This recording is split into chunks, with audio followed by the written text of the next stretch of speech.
Welcome back to my channel. বন্ধুরা কেমন আছেন? আশা করি সবাই ভালো আছেন, আমরাও ভালো আছি। তো আমি দেখুন আবার একটা নতুন একদম রেসিপি নিয়ে আপনাদের কাছে হাজির হয়ে গেছি, ডিম দিয়ে সোয়াবিন রান্না। তো ডিম দিয়ে এইভাবে সোয়াবিন রান্না করলে মাছ মাংসর স্বাদকেও হার মানাবে। এত সুন্দর টেস্টি, এত সুন্দর হয় যে কি বলবো, খুবই টেস্টি হয়। তো আপনারা বানাবেন, আর আমি কিভাবে বানিয়েছি আপনারা দেখতে থাকুন। চলুন কিভাবে বানিয়েছি আপনারা দেখতে থাকুন। তো দেখুন আমি এই সোয়াবিনটা নিয়ে নিয়েছি, আজকে করব সোয়াবিনের রেসিপি ডিম দিয়ে। তো আমি কিভাবে করতে থাকি আপনারা দেখতে থাকুন। এই সোয়াবিনটা খুবই ভালো আর বিশাল প্রোটিন আছে।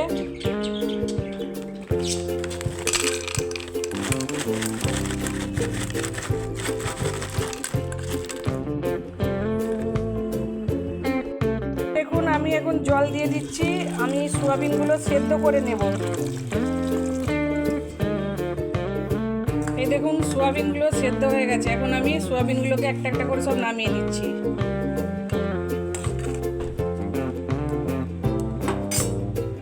এই দেখুন সোয়াবিনগুলো সব সেদ্ধ হয়ে গেছে, আর আমি একটা স্টিলের পাত্রে সব নিয়ে নিয়েছি। তো এই দেখুন প্রথমে আমি দিয়ে দিচ্ছি ডিম, এরপরে দিয়ে দিচ্ছি 1 চামচ বেসন, আর এইখানে দেখুন নিয়ে নিয়েছি হলুদ গুঁড়ো, লঙ্কা গুঁড়ো, ধনে গুঁড়ো, জিরে গুঁড়ো সব নিয়ে নিয়েছি, আর লবণ। আমি দিয়ে দিচ্ছি সব মশলাগুলো, আর এইটাকে আমি ভালো করে মাখিয়ে নেব। তো এই দেখুন আমি এখন একসঙ্গে ভালো করে মাখিয়ে নেব একদম।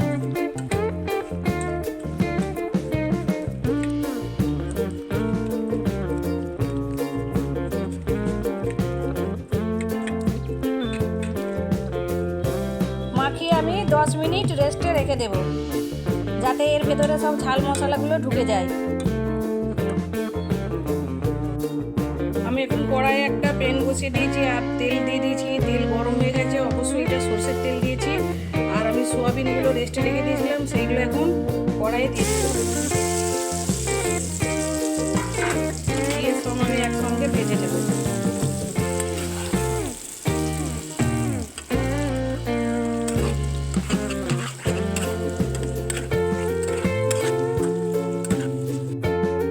দেখুন সোয়াবিনগুলো আমার সব ভাজা হয়ে গেছে, এখন আমি নামিয়ে দেব।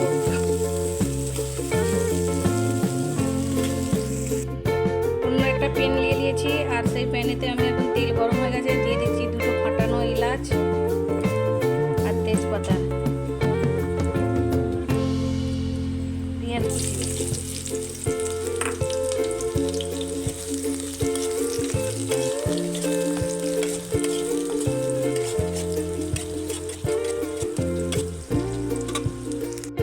পেঁয়াজগুলো ভাজা ভাজা হয়ে গেছে, এখন টমেটো কুচি আর কাঁচা লঙ্কা কুচি দিয়ে দিচ্ছি।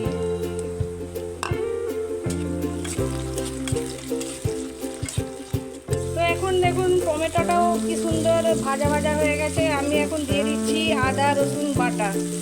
এই দেখুন আদা রসুন বাটা দিয়ে দিচ্ছি, দিয়ে আমি ভালো করে এখন কষিয়ে নেব।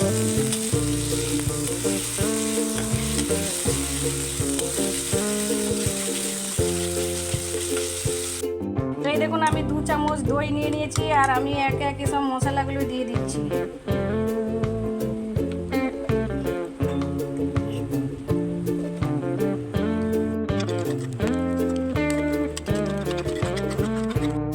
তো এই দেখুন মশলা একদম ভাজা ভাজা হয়ে গেছে, আর আমি এখন মশলাটা দইটা সব দিয়ে দিচ্ছি একসঙ্গে,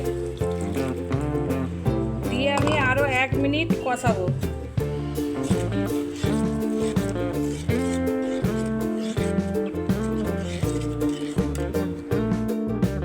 এই দেখুন বন্ধুরা কত সুন্দর মশলা কষানো হয়ে গেছে। এখন আমি সোয়াবিনের ভাজাগুলো দিয়ে দিচ্ছি। এই দেখুন কতটা সুন্দর কষানো হয়ে গেছে।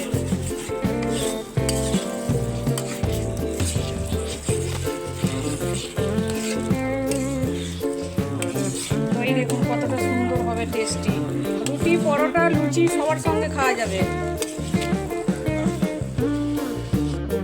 তো দেখুন আমি সামান্য জল দিয়ে দিয়েছি।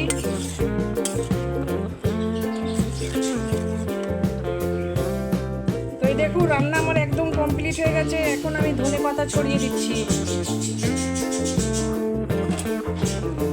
কতটা সুন্দর আর কতটা টেস্টি হয়েছে আপনারা তো দেখেই বুঝতে পারছেন। হেভি টেস্টি হয়েছে, আপনারা অবশ্যই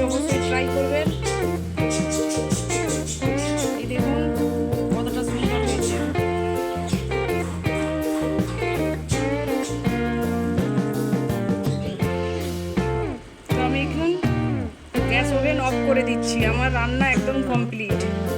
তো বন্ধুরা, এইভাবে সোয়াবিন ডিম দিয়ে রান্না করলে মাছ মাংসর স্বাদকেও হার মানাবে। তো আপনারা অবশ্যই রান্না করবেন, একদম চিকেনের মতো স্বাদ হবে। তো আমার যদি এই রেসিপি ভালো লেগে থাকে তো লাইক শেয়ার সাবস্ক্রাইব তো অবশ্যই করবেন, তার সঙ্গে বেল আইকনটা প্রেস করবেন। তো আমি এখন ভিডিওটা এন্ড করছি। সবাইকে টাটা, বাই বাই, আল্লাহ হাফেজ।